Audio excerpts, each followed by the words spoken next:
भाग एक। गुमशुदा आदमी। राजस्थान के रेगिस्तान के किनारे एक छोटा गांव था, कुलदारा। वहां के लोग आज भी एक बात से कांपते थे। कोहरा महल का नाम सुनते ही यह एक पुराना टूटा फूटा महल था जो गांव के बाहर वीराने में स्थित था। कहते हैं जो भी वहां रात गुजारता है वो फिर कभी नहीं लौटता। अरविंद, एक युवा पत्रकार, को इन अंधविश्वासों में विश्वास नहीं था। उसे अजीब घटनाओं पर लेख लिखना पसंद था। जब उसने कोहरा महल के बारे में सुना तो वह तुरंत वहां जाने को तैयार हो गया। गांव पहुंचते ही बुजुर्गों ने उसे मना किया, बेटा वहां मत जाना, वहां कुछ है जो इंसानों को नहीं छोड़ता। पर अरविंद हंसा और बोला, मैं डरता नहीं, सच जानने आया हूं। उसने कैमरा, टॉर्च और खाना लिया और शाम होते होते कोहरा महल की ओर निकल पड़ा। भाग 2। पहली रात। महल में घुसते ही ठंडी हवा का एक झोंका उसे छू गया। अंदर चारों ओर धूल, जाले और वीरान खामोशी थी। जैसे ही उसने फर्श पर कदम रखा, एक हल्की सी सरसराहट सुनाई दी, जैसे कोई दीवारों के पीछे चल रहा हो। अरविंद ने कैमरा चालू किया और हर चीज रिकॉर्ड करने लगा। अचानक उसे एक कमरे में खोपड़ी और पुरानी चप्पलें दिखीं। शायद पहले कोई यहां आया था और लौट नहीं पाया। उसने सोचा। रात होते होते माहौल और भी डरावना हो गया। अचानक उसे किसी औरत की धीमी सी सिसकियां सुनाई दी। कौन है? कोई जवाब नहीं। टॉर्च की रोशनी के घेरे में एक आकृति दिखाई दी। एक सफेद साड़ी पहने औरत, जिसके बाल जमीन तक लटक रहे थे। उसका चेहरा दिख नहीं रहा था। अरविंद ने डरते डरते पूछा, आप कौन हैं?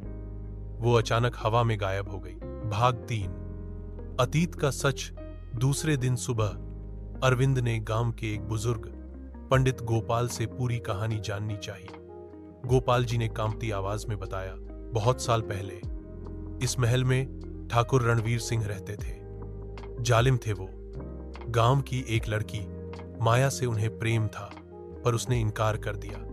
एक रात उन्होंने उसे जबरदस्ती महल में खींच लाया और वहीं उसकी हत्या कर दी।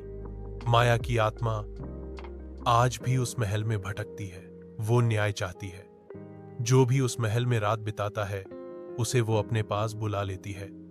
अरविंद सन्न रह गया, लेकिन अब वो रुकने वाला नहीं था।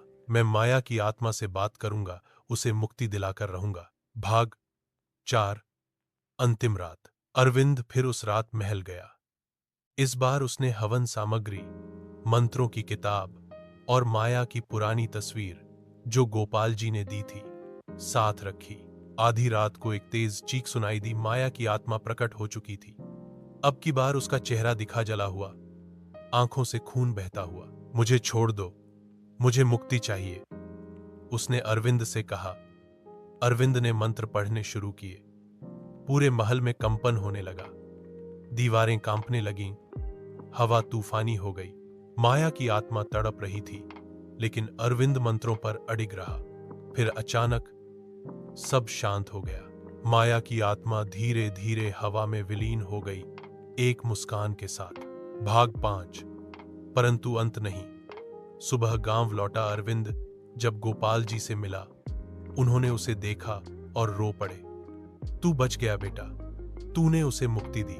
लेकिन जब अरविंद आईने के सामने खड़ा हुआ तो देखा उसकी आंखों से खून बह रहा था, ठीक वैसे ही जैसे माया की आत्मा की आंखों से। वो डर गया और वहीं बेहोश हो गया। डॉक्टरों ने जांच की, सब कुछ सामान्य था। पर अब हर अमावस्या की रात अरविंद की आंखें लाल हो जाती हैं और उसे सुनाई